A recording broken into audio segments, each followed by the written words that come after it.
Hey there, Ben Kissel here for Last Podcast Network. I want to tell you about my show Abe Lincoln's Top Hat. For more than 9 years, Marcus and I have strived to present you with the most accurate and honest political podcast out there.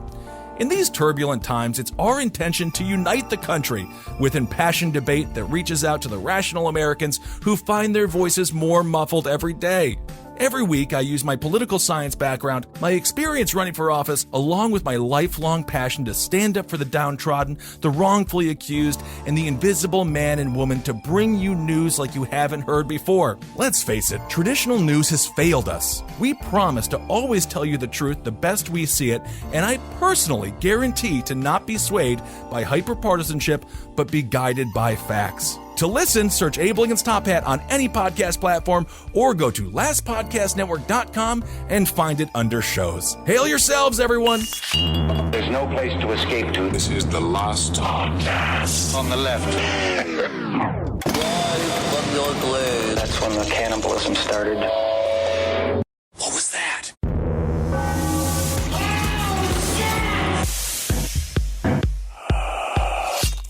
Man, oh man.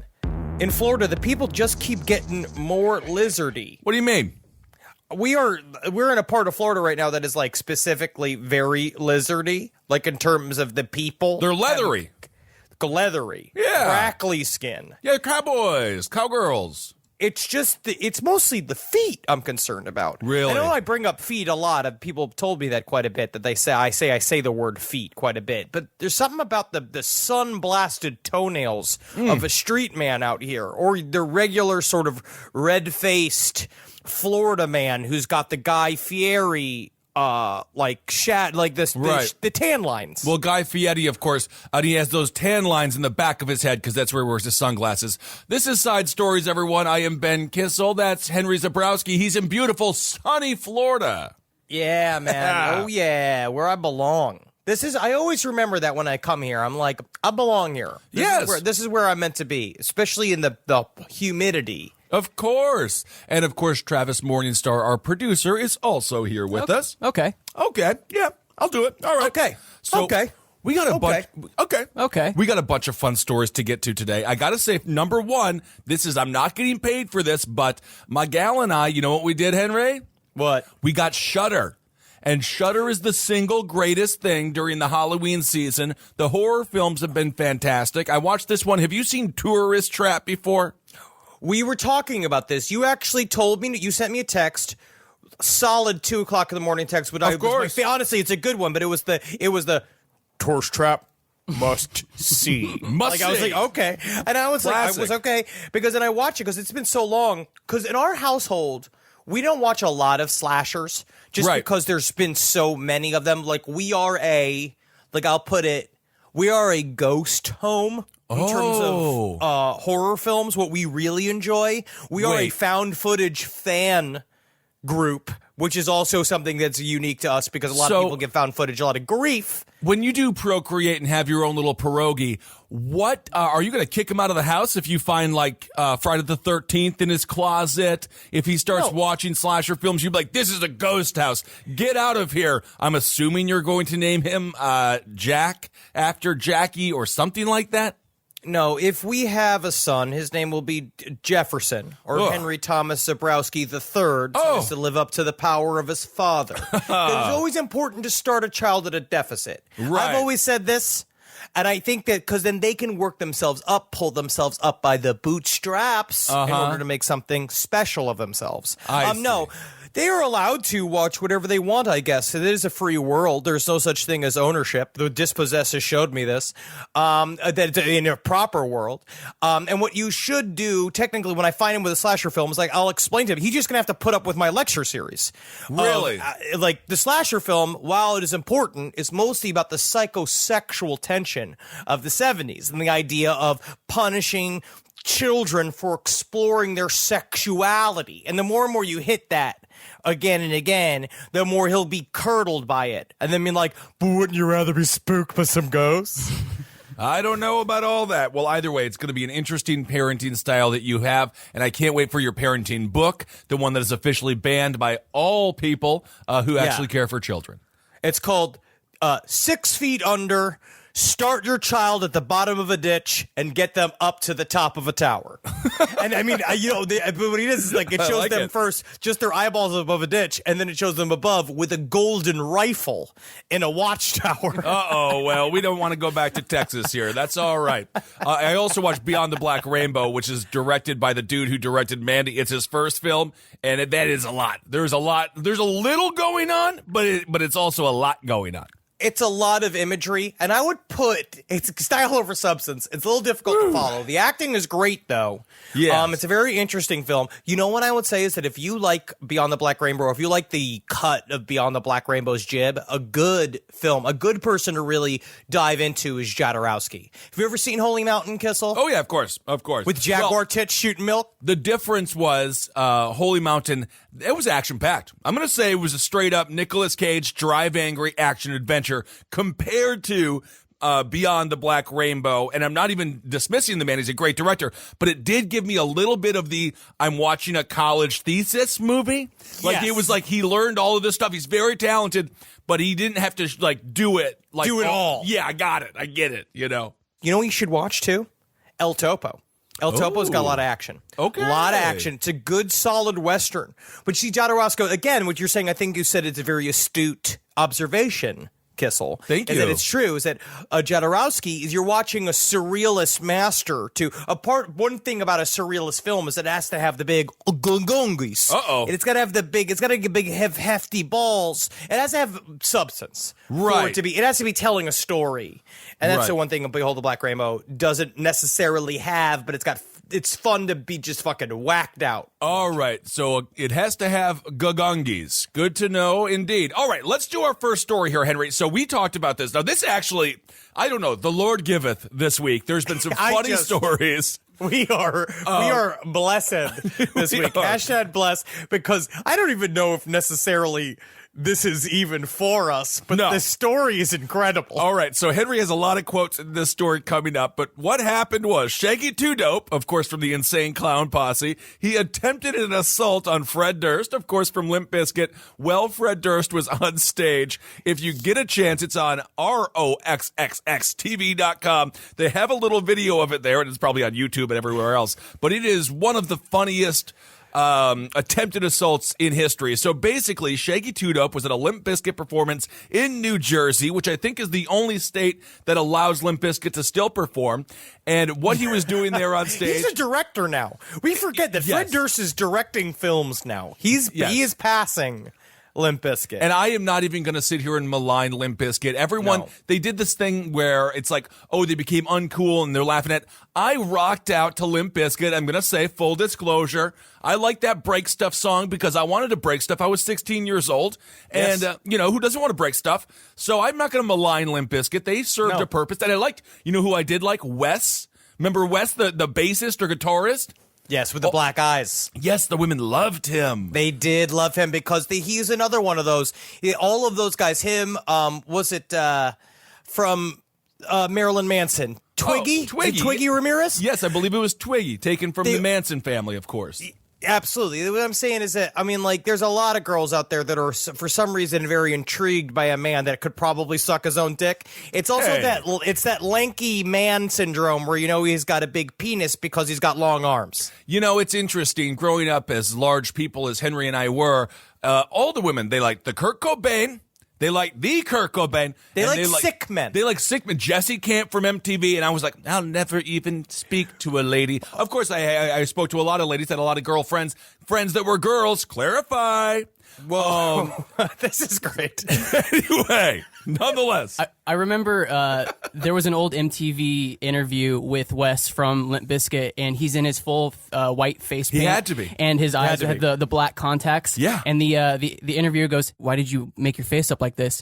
And then Wes looks into the camera and says, my parents took away my Legos. Whoa! And I remember that being so fucking cool to me that dope. Yeah, he's like, oh shit, dude. Because his look was I'm in beyond the black rainbow. Right, he was. Yes, of course. Yes, which you don't want to be. It's not good. No, definitely not. Kind of having a Jeff Hardy like face paint with the eye contacts. Now Jeff Hardy, WWE, pulling that look off pretty well. All right. So anyway, I set up the scene, right? Set up the scene. Is in mid-screen. He said that he had just finished singing his George Michael cover Faith. Yes. Okay. Oh, so now you know. Now you know this crowd is going crazy. Some people crying. The shirts are up like they used to be in the 90s. Everyone's screaming. So now no one really knows why Shaggy 2 Dope was at the concert, let alone on the stage. So he approaches. It just comes from the video, right? Is that Fred Durst is just finishing to scream. All of a sudden, Shaggy 2 Dope emerges from the shadows. Right. And he does what I could only consider not a drop kick. It's more of a flop. It's a flop kick. Okay, I'll give you a flop kick. It is an attempted drop kick from Shaggy 2 Dope, which is a flop kick. I don't know what kind of drugs he was on or how hammered he was. Stop your car. If you're driving your car You right have to now, stop. Pull over your car and look up the video. Because instead of the full 90-degree drop kick angle that he should have been at, he hit probably a solid 33-degree angle until he was clotheslined by a security. Right. So basically, he runs on stage, and then this security guard that looks like Chris Farley from Wayne's World runs after him. I believe it's in midair when the security guard more just kind of pushes him down. It's sort of, he kind of rejects him like Mutombo would reject a basketball. Or no. And Fred Durst, I don't even know if Fred Durst realized it happened. Well, what he said here is that he saw it happen. Fred Durst's comment to the crowd, which is, what a pussy. He couldn't even pull it off. And the security that intervened, and they started mashing him into the stage, and the singer then said, calm down. It's just one guy. Right? So they go, which is true. He tried to be easy on him. So does this beef come from nowhere? I don't know. It doesn't seem like it. Well, we'll see is that since then, Limp Bizkit's DJ Lethal has many things to say in a string of virulent Instagram comments. Okay. He said that up until now, he was a quote-unquote fan until now, before telling Shaggy, quote-unquote, bro, step up. Man to man. No sucker stage Russian, quote unquote, I'm going to get on TMZ. He also called him a quote unquote bitch made G, a quote unquote whack bro who quote unquote just got whack, and quote unquote a bitch ass clout chaser. And he repeatedly asked Shaggy, where you at? Now, apparently, this is a 20-year-old beef. That the lore of this, yes, is that ICP. They were saying they were coming at him, which is this magazine website called Consequence of Sound. All right, so they performed at Woodstock, and they were back in the day, the bad Woodstock. And Fred was apparently sent a message. So Woodstock 99, this is where all of this started. Yes, really. Fred sent a message, I think via carrier pigeon, to the band and said, hey, Fred wants to hook up with ICP. He wants to hang out with y'all. Okay. They met up they didn't know who Fred Durst was. Whoa. Apparently, right? So they showed up. And so, according to them, I guess Fred Durst was a mega superstar and egoed out on them hard. Wouldn't look at them or anything while he talked. He invited them on the Family Values tour with Cord and all those bands. Then at the last minute, he told them to fuck off and booted them off the stage. Honestly, the Family Values tour would have been overtaken by ICP. ICP can't be around other bands. The Juggalos alone, they're like what's the name of that video game where your army just goes and attacks everybody? And they eat up everyone. Anyway, I forget the name of it. Civilization or something like that. And that's what the Juggalos would do. They would take over any area that ICP is performing. I don't think you could have them at a festival. I would only... They have their own They have their own festival for a reason. Own world. Yes. Because they do it on purpose. But I would say is that I would encourage our fans to do the same. Anywhere you're at for any other type of show, let them know that you're there for Just Blast Podcasts and start starting to break stuff. Okay, that's great. Is that inciting violence? By the way, if you remember this, ICP had beef with Eminem as well. Right. Eminem hated ICP, Eminem hated Fred Durst, and then they all hated each other. Well, of course, ICP also from the great state of Michigan, specifically Detroit, where Eminem is from, so they didn't like each other for a long time. You know what? We don't talk about the white rap feuds enough. And that's what needs to be talked about a little bit more because, you know, they're a little bit sadder. They're a little bit cuter. They're a little bit dumber, but they're still there. They're there. They don't like each other. I mean, honestly, those Instagram comments were very mean. Very mean. Firesome. Firesome. They're filled with fire, filled with vinegar. That's what I was saying. It's filled with vinegar. You know what it is that they are ICP. Say what you will about them. I like them. A lot of energy. Sure.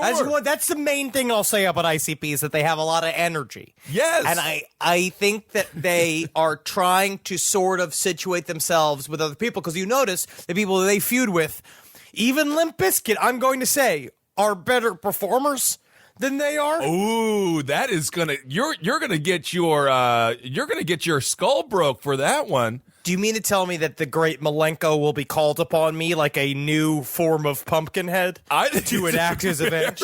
It's very dangerous. You know, I think the one thing ICP has is their performance energy. Of course, yes, some of their music, maybe not the best, but I love their whole story being signed by Disney, and then everyone who signed them at Disney got fired because they never heard the music before, and they just thought they were fun rapping clowns, and then when they heard the music, they're like... They had evil makeup on. Yeah. Anyway. They were called the Insane Clown Posse. It's kind of fun. A posse is a group of people that band together to murder other people. I guess so, yeah. Or go find some gold, or maybe go rescue a young person that's been kidnapped, a young child, perhaps. I stand with ICP because I lost my virginity to a juggalette. See, we don't go into that conversation. We don't have to go into that. This is the kind of stuff that matters. And you know what? Reminds me back to which is a thing coming up between Natalie and I, and it's the sage words of Blink 182. I guess this is growing up. It's like, that's all it is, man. It's growing up and understanding and owning our stories. So that's not normally a story that we would cover here, but it's just too fucking good. It's too good. Shaggy 2 Dope will end up committing a crime that will end up on this show anyway. I imagine. Well, honestly, what would the crime be? What would the crime be? I mean, Huffin or something like that. I think they're pretty not violent people, judging by the attempted assault, because it was one of the most adorable attempted assaults in the history of attempted assaults. It is not. Yes, it was not. He is not a dangerous man. If you say his drop kick is a telltale sign of how dangerous you are, he is not a dangerous person. You know what? Are you in with me and Marcus, though? What? Me and Marcus kind of have a pool. What we like to do is we talk about kind of like who's going to be the secret seeding of a true crime story later on, like what's going to be a super tragic story or something fucked up's going to happen with this person. And our number one guy that we think is going to do something fucked up is Michael Phelps. We both think that Michael Phelps will end up being a part of a very sensational true crime story in the next, 10, 15 years. What the hell would that be? Michael Phelps, the American hero? See, this is what the underlying conversation is about. Anti-patriotism. It's about anti-Americanism. You just see someone wearing the gold who has given our country so many W's that we've literally never been a good country. Oh my goodness. All right, Mr. Cuomo. Good Lord Almighty. No, you know what it is with Michael Phelps is that because of that, it's the people like seeing the true arc of somebody grow and but he already had his peak. His peak controversy was smoking the bong. But that's what I'm saying. This is back in the day. We all thought it was this harmless thing. But because he was an American hero, and it's like he is ripe for a fall. You look at Tiger Woods, right? Tiger Woods is such a perfect example of it. They're ripe for a fall. And the problem is that somewhere along the line, we either consciously or subconsciously will allow these arcs to happen to us or complete it ourselves. I do believe that somebody like Michael Phelps has been put into a place where he's so bored. Once he's in his 40s, what's he going to be doing? Swimming! The thing about the sport of swimming is you just do it your entire life because you're in water. Bored by it. No, he loves to swim. He's like a little fish.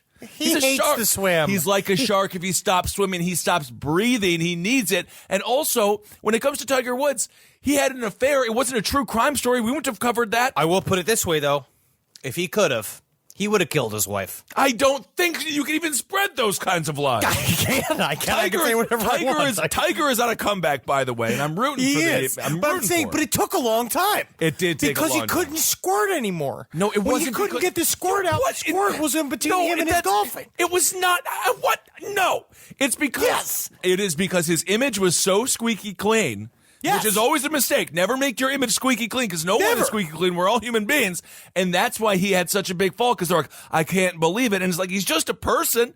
He made a couple mistakes, but it was, There is something to be said about starting your image wholesome and then going dark, and then starting dark and going wholesome, because Korn just released their own line of coffee. See, this is the kind of shit that's about positioning yourself. You have to, when you are entering a life of the public eye, you understand you're going to be embodying a persona. You're going to be embodying a thing. And so with Tiger Woods, he made himself super squeaky clean. Well, he was begging for the fucking balloon to be popped. I think what you're saying is actually correct, Kissel. And the idea is that we are all people. We are naturally flawed. And yes, sometimes I'm going to be deflecting a dropkick from Shaggy 2 Dope. Sure. But also sometimes I'm going to be showing you just how delicious this carefully selected batch of Ethiopian roasted beans are from the delicate hands of Fred Durst. And, you're allowed to do that because we all now know that Fred Durst is a complicated rainbow of a person. I know that. And of course, the coffee industry is a little bit corrupt as well. A lot of mirrors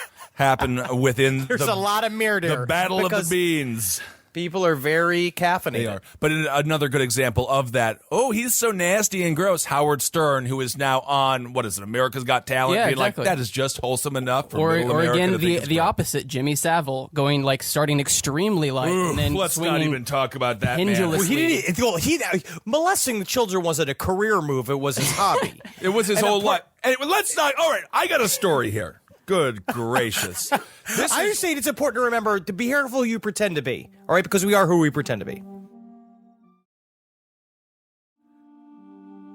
I just want to show one day in the future where I don't even know what, but I want it to be 100%. I don't even know. You can't be too wholesome.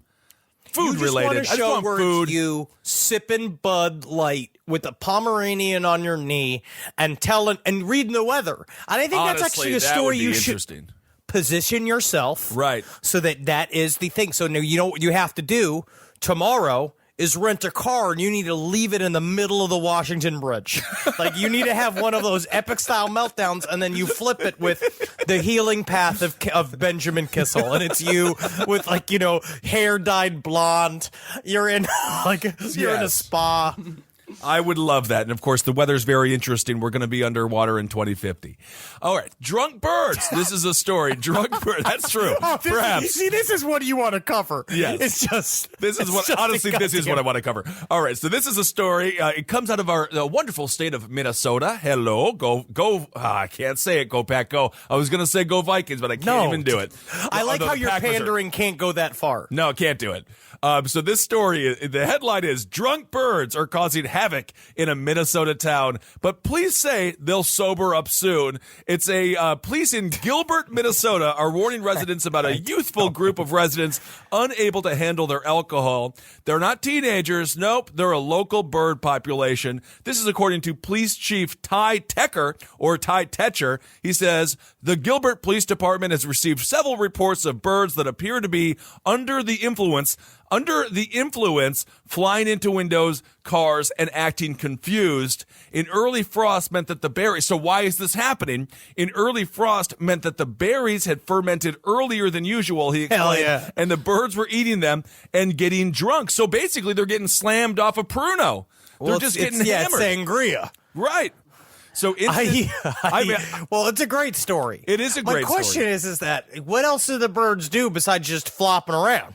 That's the good question, Henry. Incidents around town involving intoxicated birds appear to be more prevalent than in past years, which I didn't realize they were prevalent at all. I guess it's a thing. Fucking clue. I guess the birds in Gilbert, Minnesota, they've always been very dangerous, apparently, because many have not migrated south. So because it's warm in Minnesota, and I was just there a couple of weeks ago, it wasn't that warm, but I guess it's warmer than usual. It's just hanging out. It's warm for them.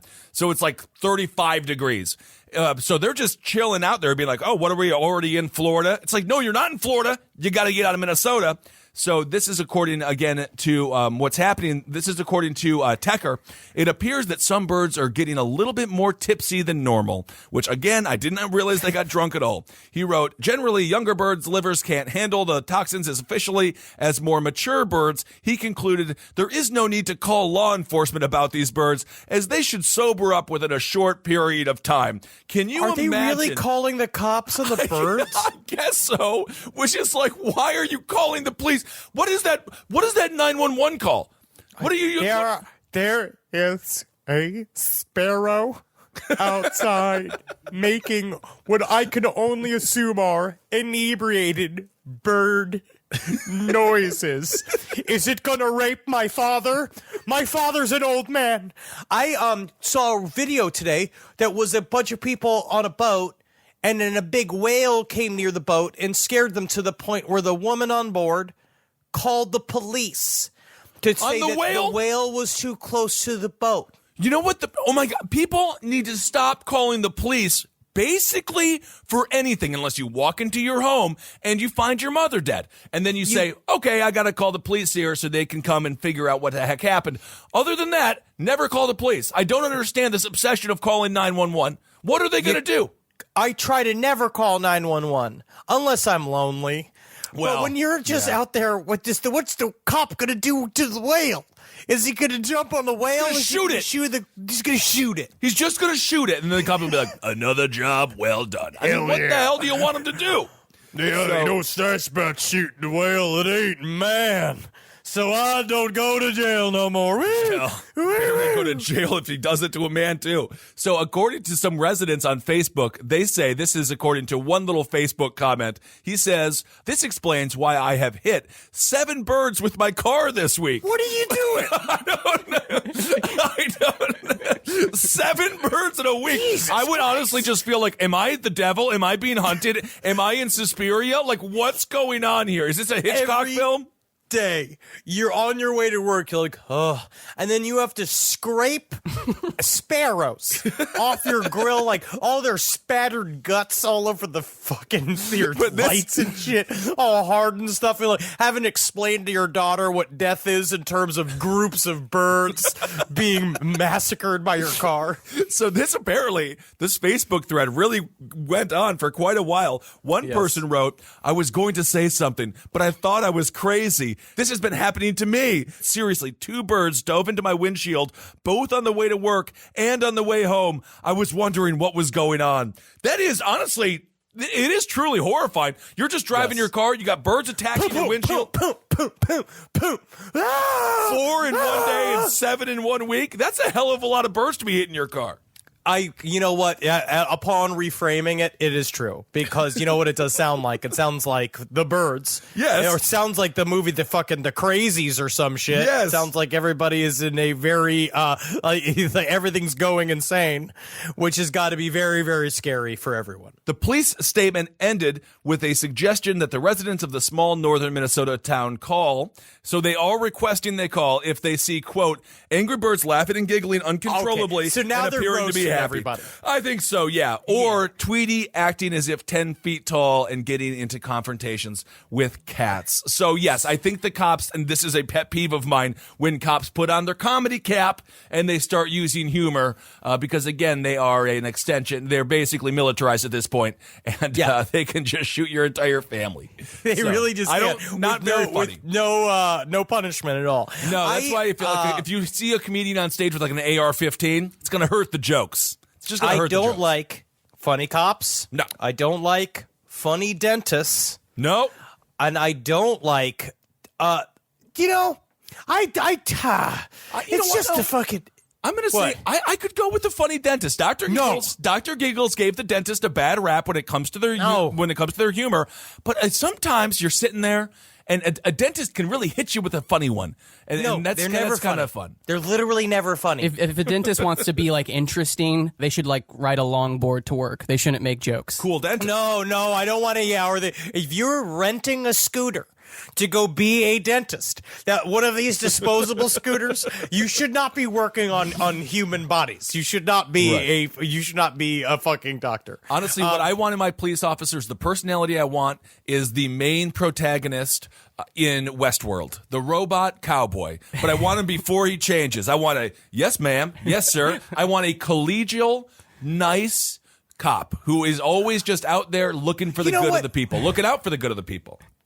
We have a lot of cops who listen to the show. It's not that I don't think cops can be funny. It's hard when it's not on a person-to-person basis. It's when the top brass is making posts that are jokes. Right. When it's being like, what happens if your fucking daughter gets killed by a drunk bird? What are you going to do then, cops? Yeah, what are you going to do then? Okay, but of course, yeah, you want to go to a cop bar, get hammered with some cops, you'll hear some funny stories. Well, have you guys seen The Staircase on Netflix? No, I haven't watched that one Okay, yet. well, bird related. Anyway. Is it really? I can't say too much because people will get pissed off. There is a bird section. Okay, the one thing with Netflix in The Staircase, I'm looking at it, what is it, 12 episodes? I just feel like I'm staring down at like a marathon, and I don't know why Netflix is just like, let's make it 55 hours long. Like, nothing has to be that long. Get to it. A very shocking reveal. Okay, yes, that's what elongates it. It's a very shocking reveal, but it's a lot of fucking content. Right. It does get to a point where you're just like, what am I watching? And the whole episodes are just court footage. And between doing West Memphis 3, it was between West Memphis 3 and doing Casey Anthony, watching all that court footage makes me want to pluck my fucking eyeballs out. Right. I don't know how lawyers do it. I don't know how lawyers do it. I don't know how jurors do it. It's like, I don't know what it's too much. It's very droning. The jurors do it because if they mess up, they go to jail for contempt of court. Wait till you even try to get me on a jury. I'm going to have some controversial views. So what we have here, this next story, I think, is very. We're back to what we normally cover. 90-year-old San Jose man denies killing his stepdaughter, but police say her Fitbit tells another story. This is a really interesting story. Again, 90-year-old. You don't really hear, is this the oldest person that we've ever discussed when it comes to a random murder? I guess not so random. It is his stepdaughter. But my God, that's crazy. Yep. So apparently on, it would seem to be, what is the date? He visited his stepdaughter. He's 90 years old. He visited his 67-year-old stepdaughter on September 8th when he made a roughly 15-minute visit around 3 p.m. Okay. And he said that he was dropping off fresh-made biscuit and pizza, which is nice. So he made some nice biscuit, which is actually really difficult to make. That's a double bake. It is really difficult to make and super good. But what I'm going to say to this, Henry, too good to be true. Too good to be true. You're telling me this guy is such a saint. He's like, I am such a good man. I got pizza, which is incredible. And then biscuit, fresh biscotti. I'll tell you what, it does mean a type of person if you go all the way to make fresh-made biscuit and then you stab your stepdaughter to death. Ooh. Because when police arrived, sometime in that 15-minute window, they found her body. She had been stabbed in the neck and stabbed all over her head multiple times and had the knife still in. She had a knife placed in her hand, and pizza was everywhere. What? Which is also, I'm afraid, the way you will be found, Kissel. Full of, honestly, yeah, it'll be similar to the autopsy photos of Chris Farley, but instead of a huge heroin bubble coming out of my mouth, it will just be a little piece of pepperoni. Mozzarella. Oh yes, that'd be good. I did think that you were going to say he stabbed her with the stiff biscotti. It's a fresh biscotti. It's fresh. It's too stiff. You want it to have give.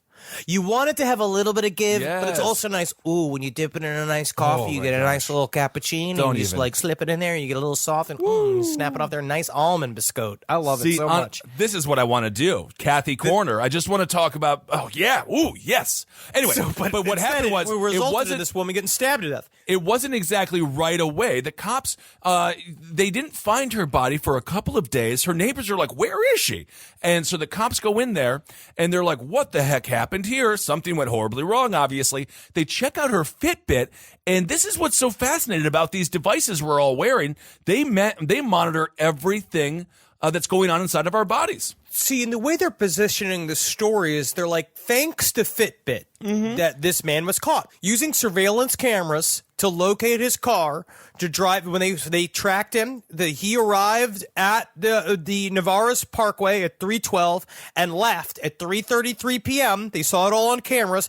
As that, then according to her Fitbit, the heart rate rapidly increased at 3:20 and then completely abated at 3:28. Can we just at least say what maybe the original reason for the spike was a bite of fresh biscuit? When you see that pizza, and that fresh made pizza, open up, my heart goes a pitter-patter. And what if she just dropped out of a heart attack, and he's just like, I can't let anybody know that my fresh biscuit is killing everybody. It's going to ruin my biscuit business. And so then he stabs her dead body multiple times and frames it as a frantic suicide. But what I don't like about the positioning of this story is it's the same thing as the story when they said that they used the Alexa as evidence in court. Well, it's the praising of Fitbit and the Alexa. Right. It's the way they frame the story as, you see, the constant monitoring of people, that's what allows us to not commit crimes or catch the bad guys. And so it keeps us kind of constant state of, as long as I'm not guilty of everything, as long as I'm not guilty of anything, what does it matter that I'm constantly surveilled 24/7? Which is a thing that's happening in China right now with the social credit system, which is the more and more I read into, the more and more, like, they're getting all of these social rewards and social punishments for doing things that are against the state or against other people, down to, like, littering, down to smoking and non-smoking areas, but then they're not allowed to fly. They're not allowed to get into certain universities. They're not allowed to get certain jobs, but they don't know how they're monitoring it, which means it's a combo of the phone, CCTV, devices in your own home that are turning itself into a gigantic Big Brother, where in China it is becoming 1984, and in the United States it's becoming the Brave New World, where we are just policing ourselves using the gadgets that we're purchasing in order to make our lives, quote unquote, easier, which they do. Kind of. But also, I mean, honestly, does the Fitbit really make your life easier? It doesn't. Who cares? Yeah, I agree. And we should do a deeper dive on that. There's a great article. What's it called? No Dark Places? No shadowy crevices, which is actually also a part of my nude shoot. That's actually what I'm going to call my first nude shoot for Playgirl Magazine. All right. Yes, that story on China. We'll do a deeper dive maybe in the next episode on that, because it's a horrifying situation. And it's interesting how people are just volunteering to give up all of their freedoms because it's a Fitbit or because it's a smartwatch. And again, there's a great book, 3 Felonies a Day. You don't even know how many crimes you're committing. The crime statutes are so broad and so vague, they can get you for anything, including resisting arrest, which is literally just them arresting you for nothing, and then you try to resist, and now you're arrested for a resisting arrest. They just create a problem. They create a crime. Anyway, that's why I just hold my knees. That's very good. Okay. I hold my knees. And so what they're saying is, to come back to the case, they found bloody clothes at his home. Okay. His last name, what I do like is that his last name is, his name is Anthony Aiello. Right. I wonder if he's distantly related to Danny Aiello. I don't know. I met Danny Aiello one time. He called me Hollywood. He was very, very nice. He had a comedy club in Hoboken, New Jersey. That's right. That's right. He did. Yes, he did. Well, so apparently they found bloody clothes at the Aiello home. He's 90. And they said he's told that the deposit of blood on his clothes were not localized in one area and were consistent with a splatter. Aiello indicated that he might have cut his hand and shaken it while he was wearing one of those shirts, because he says he, quote unquote, cuts himself all the time. So is he going through a goth phase at 90? What's happening exactly? Also, dude, that's a great way. Even if you didn't commit this murder, you're going to the home. You can't cut yourself all the time. You obviously shouldn't be living alone if you are. Well, all I know is that he either got confused and he murdered his stepdaughter, or there was, I don't want to, like, God knows what the hell. I mean, technically, he is innocent until proven guilty. So I have no clue what he's done. It does seem to be there's a lot of evidence pointing his way towards him murdering his daughter. He contends that there was somebody else in the house. Okay. I mean, honestly, that was what struck me in the story. 90 years old. Again, I haven't really heard of a 90-year-old being able to pull off a really graphic, brutal stabbing like that. But I guess you never know what people are capable of. Fairy tales could come true. It can happen to you if you're young at heart. I had a dream with you singing in it last night. Isn't that weird? All right. Weird. So, yeah. All right. We got one more story. Now, this is in the Henry Zebrowski world of ufology. It's ufology, I believe. Yes, it is. So we'll get a lot of insight here. I know Henry has a lot to say about this. Basically, a UFO was spotted over Myrtle Beach, and onlookers were disturbed, but I'm also sure a lot of onlookers, if I know Myrtle Beach the way I know Myrtle Beach, were pretty hammered and absolutely loved it. Yes, it does seem to be the videos of this UFO. It's a lot of people going, woo! They up there, y'all. Woo, woo, woo. And it's pretty wonderful. It's pretty wonderful footage because the lightning is going. It's very spooky dooky. It's spotted over Myrtle Beach on this. So the video was taken on August 5th, but it was only uploaded on October 4th. Yeah, I know. 59 days later. Why do you sit on it for so long? I just feel like it must be an older... They submitted to the video to MUFON, the Mutual UFO Network, and a part of the reason why people don't report is because they're not taken seriously.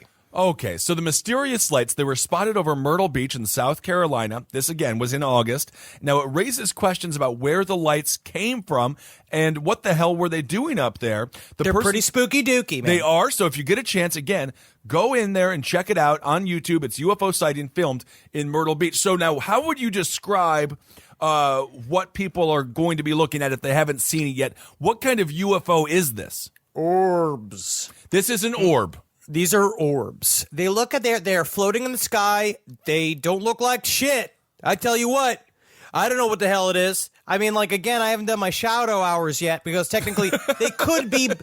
What they always say is that it's ball lightning. Okay. And when I look at them, they don't look like ball lightning. They look like what they would maybe be reflective things in the sky, which maybe could be swept up by the storm. But normally when you see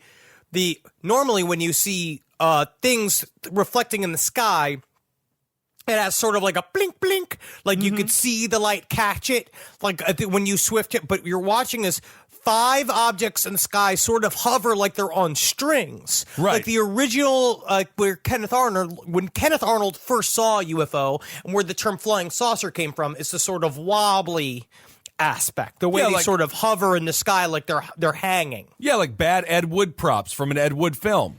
Yes, but they are weird incandescent lights that are floating between the storm clouds, and I'll tell you what, I'm going to give it a dope with a capital D, and I'm loving it. Whoa, and I'm loving it, and a dope with a capital D. That's kind of fun. Dare I say, the person, now this is funny, this person was anonymous. They do not want to be known. As Henry said, they probably just don't want to deal with being called a whack job or something.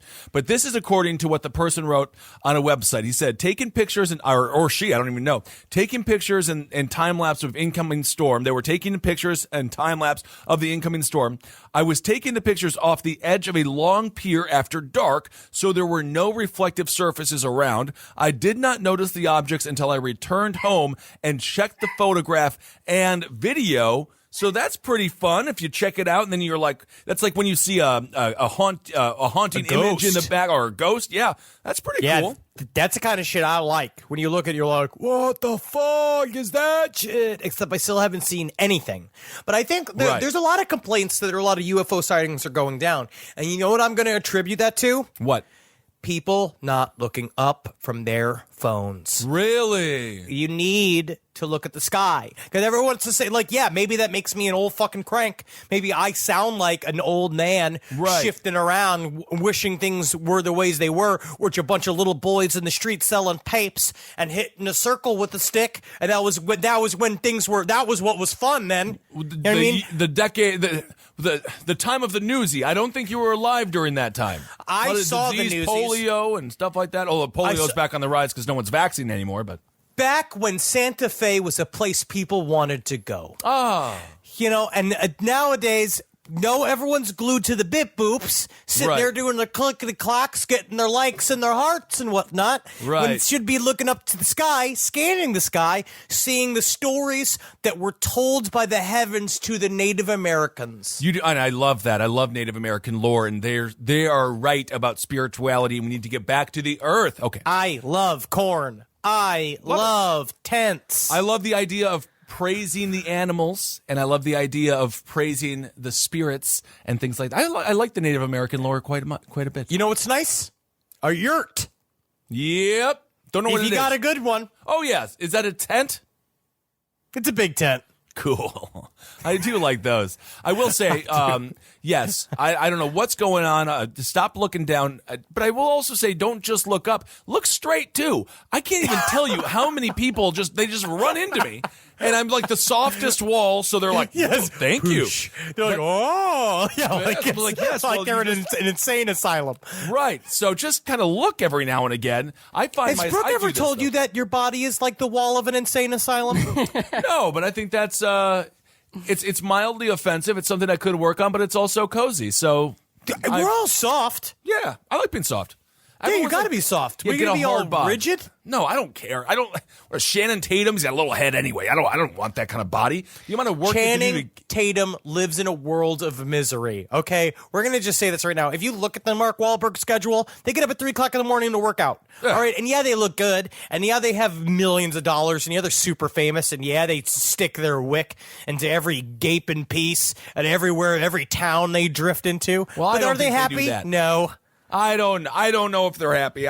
It wouldn't make me very happy. I'll tell you that much. Yeah, Working out I at like 3 a book. o'clock in I the like a morning. good book.